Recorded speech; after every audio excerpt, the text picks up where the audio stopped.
il y a prédominance du chiffre 13 avec Pape François le Premier. Si le chiffre 6 correspond à un chiffre d'homme, le 13, quant à lui, correspond à celui de la rébellion, de la révolte de l'homme. Genèse 14.4. Ils avaient été asservis 12 ans à Chedorlaomer, mais la 13e année, ils se révoltèrent.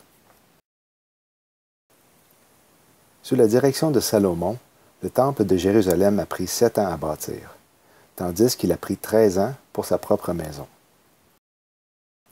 Le 13e chapitre de l'Apocalypse est consacré à Satan et la bête. Nimrod était le 13e depuis Adam. Ismaël, le fils venant de la servante d'Abraham, était âgé de 13 ans lorsqu'il fut circoncis.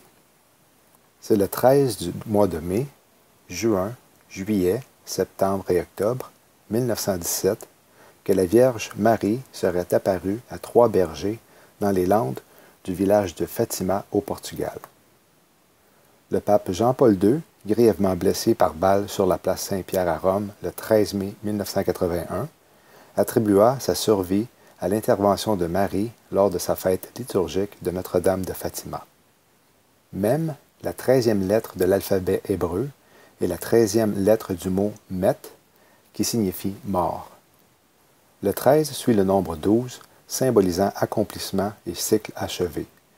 Les 12 mois de l'année, les 12 constellations, les 12 tribus d'Israël et les 12 apôtres de Jésus, par exemple. Dans beaucoup de cultures, le 13 porte malheur. Aux États-Unis, d'ailleurs, plusieurs bâtiments n'ont pas d'étage numéro 13. Après le niveau 12, on passe directement au 14. Le 13 est l'un des chiffres que l'on retrouve dans les fondamentaux d'un pays créé par des francs-maçons Illuminati, les États-Unis.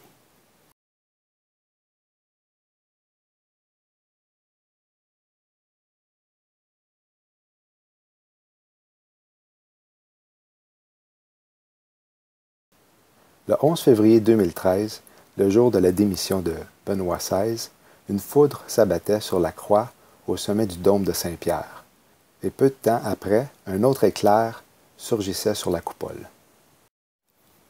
Il a été élu le 13e jour du mois de mars 2013. La comète Pan-STARRS était dans la constellation du Poisson le 13 mars 2013.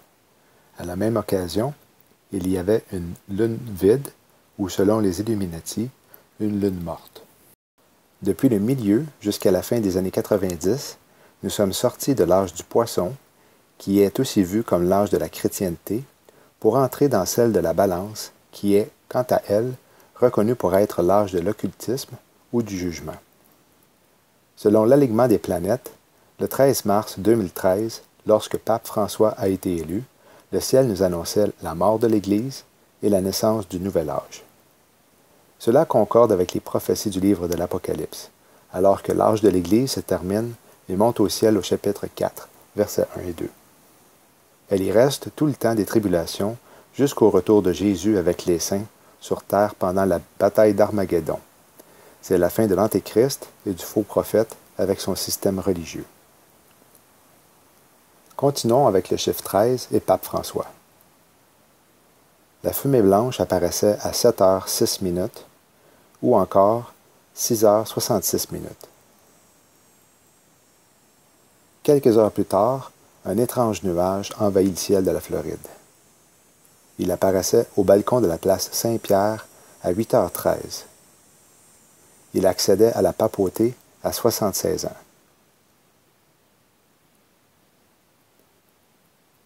L'archevêque Malachie Morger a reçu une vision en 1139 de 112 papes qui allaient suivre jusqu'à l'Apocalypse. Une caractéristique était aussi donnée pour la plupart des 112 papes. Nous allons examiner 3 des 10 papes qui ont exercé leurs autorités pendant le 20e siècle pour se rendre compte de la validité de la prophétie. Caractéristiques: religion dépeuplée ou détruite. Pendant le règne du pape Bénédicte, le communisme s'était emparé de la Russie et la révolution bolchevique en 1914 ayant comme résultat l'assassinat de millions de catholiques et de chrétiens. La grippe pandémique a aussi eu lieu avec des millions encore qui sont décédés. Jean-Paul I a gouverné seulement 33 jours. Caractéristiques du milieu de la Lune. Jean-Paul I est né une journée de demi-lune le 17 octobre 1912. Il a été élu comme pape le 26 août 1978 lorsqu'il y avait une demi-lune. Caractéristiques, la main-d'œuvre du Soleil. Pape Jean-Paul II est né pendant une éclipse solaire. Il a été béatifié le 1er mai 2011, le soir de la fête de Beltane. Il a été mis dans sa tombe lors d'une éclipse solaire. Caractéristiques, la gloire de l'Élive. Dans un article de journal en Inde, on pouvait lire « Un homme est apparu aux cardinaux la journée avant l'élection et a dit « Vous devez élire un chef spirituel géant. Vous devez élire un pape qui attirera la jeunesse. Vous devez élire un homme qui tiendra l'Église unie. Vous vous assurez de ne pas élire un pape qui soit associé avec une olive. » En choisissant Bénédicte comme son nom de royauté, le pape est devenu d'une manière associée avec les bénédictins, dont le symbole est une branche d'olive. Le 11 février 2013, dans une annonce qui a pris plusieurs par surprise, le pape Bénédicte XVI donnait sa démission. Pape François est devenu le 112e et le dernier de la vision de Malachie. Voici la dernière prophétie qu'il a donnée.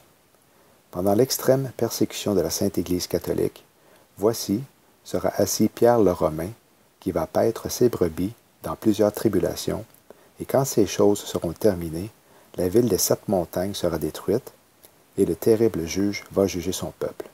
La fin. L'archevêque Malachie prévit la destruction de la ville du Vatican.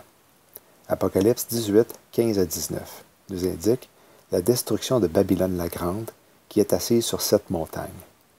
Hélas, hélas, cette grande ville, car en 1 heure, tant de richesses seront évaporées.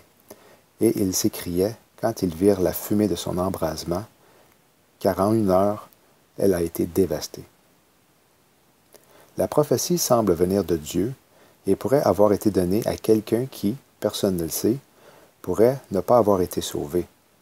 Dans ce cas, peut-on quand même s'y fier? La réponse est un oui définitif et la Bible nous en donne des exemples. Dans Genèse chapitre 42, le Pharaon a eu un rêve que seulement Joseph a pu déchiffrer, étant 7 années d'abondance, suivies de 7 ans de famine, et comment se préparer pour ces événements. Le Pharaon n'était pas sauvé à ce moment du moins. Dieu l'a quand même utilisé pour passer son message.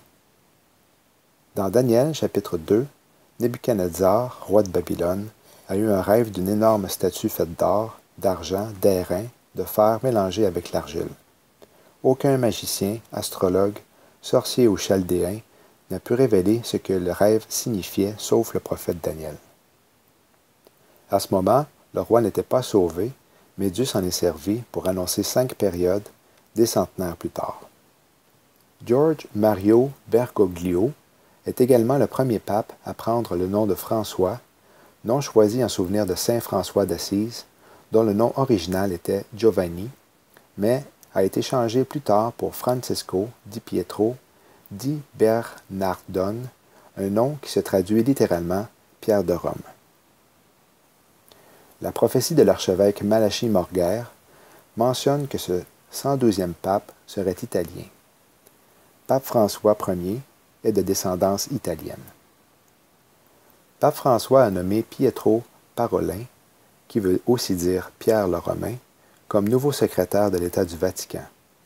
Un homme qui pourrait s'asseoir sur le trône de Pierre si Pape François se retire, meurt ou se fait assassiner.